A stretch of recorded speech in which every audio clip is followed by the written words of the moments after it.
टिंगरे सरकार चषक 2025 आज स्पर्धेचा पहिला दिवस, पहिल्या दिवसातला दुसरा सामना, दुसऱ्या सामन्याच्या मॅन ऑफ द मॅच ठरतायत दादा गायकवाड. नक्कीच मैदानाच्या आतमध्ये तुम्ही आता खेळत होता.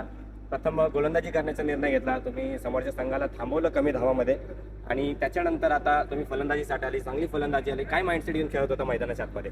काय टॉस जिंकला की प्लेअर थोडे लांबून आलेले आहेत आमचे बॉलर, आले डायरेक्ट आपण बॉलिंग करू शकत नाही. प्लेअर लोकांना मी सांगितलं की आपण बॉलिंग करू, थोडं कमी स्कोअरमध्ये थांबू. कारण काय होते आमच्यात बॅट्समन आहेत की ते खालनं खेळू शकतील, हा माइंडसेट माझा होता बॅटिंग करताना. संघबांधणी आपण केली आहेत. आपल्या संघामध्ये बघितलं गेलं तर बाकी 10 खेळाडू हे नवीन खेळाडू म्हणून आहेत आणि फक्त दादा गायकवाड बघितलं गेलं की एक पुण्यातलं एक मोठं नाव मानलं जातं. तुम्ही खेळत होता, मग हे संघ बांधणी करून आणि एवढी मोठी टुर्नामेंट खेळताना आणि ह्या टिंगरे सरकार चषकचं नियोजन तुम्हाला कसं वाटतं? टिंगरे सरकारचं नियोजन दरवर्षी काहीतरी वेगळं बघायला मिळतं. दरवर्षी भरतदादा काहीतरी नवीन नवीन घेऊन येतात.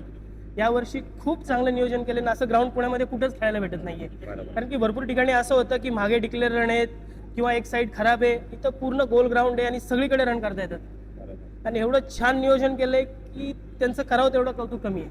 नक्कीच हे होते आपले दुसऱ्या मॅचचे मॅन ऑफ द मॅच दादा गायकवाड. धन्यवाद सर.